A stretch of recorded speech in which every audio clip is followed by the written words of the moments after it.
এক গ্রামে ছিল রহিম নামের এক গরিব কাঠুরে। দিন রাত হাড় ভাঙা খাটুনি খেটেও তার সংসারে অভাব দূর হতো না।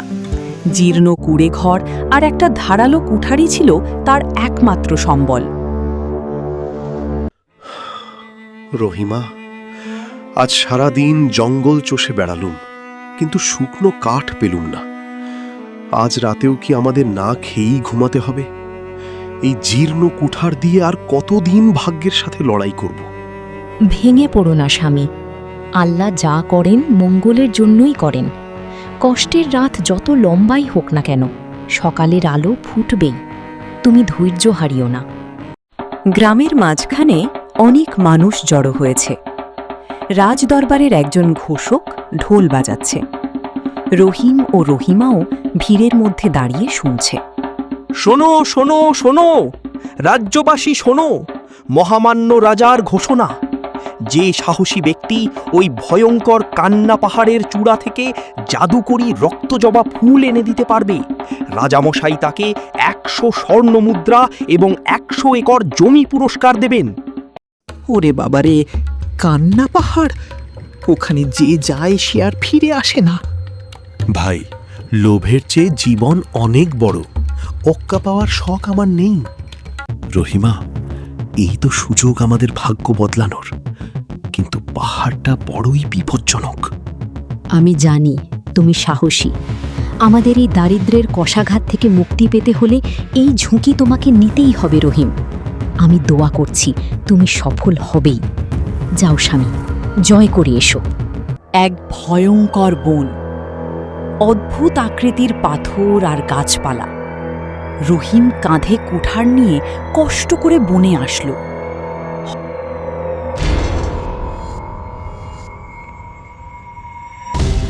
এবং সামনে এক বিশাল ভয়ঙ্কর দেখতে দৈত্য এসে দাঁড়ালো।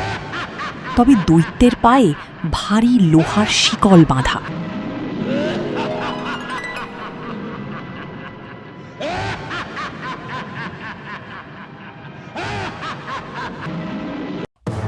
কে তুমি?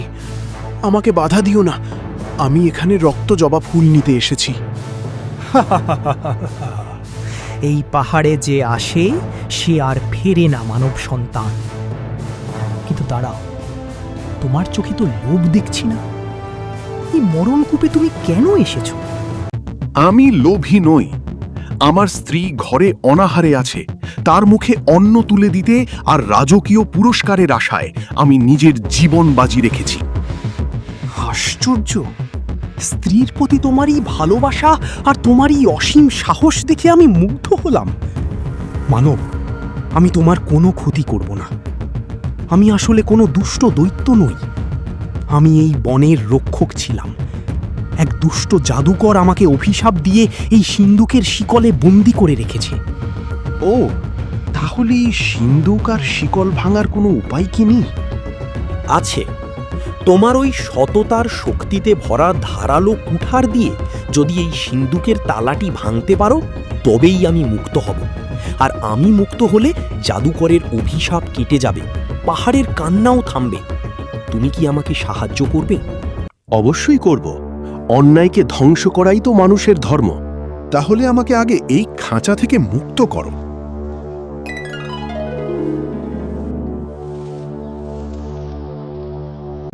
ইয়া আলী, সজোরে তার ভাঙো এই অন্যায়ের শিকল। আঘাত করল।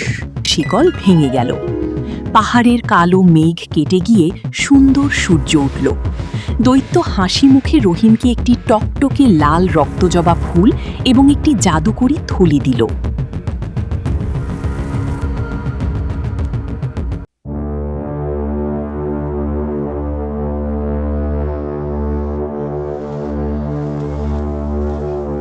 রহিম বীরের বেশে রক্তজবা ফুল নিয়ে রাজদরবারে হাজির হল। রাজা তাকে প্রতিশ্রুত 100 স্বর্ণমুদ্রা ও জমি দান করলেন। আর দৈত্যের দেওয়া জাদুকরি থলি তো ছিলই। রহিম ও রহিমার দুঃখের দিন চিরতরে শেষ হল এবং তারা আজীবন সুখে শান্তিতে বসবাস করতে লাগল।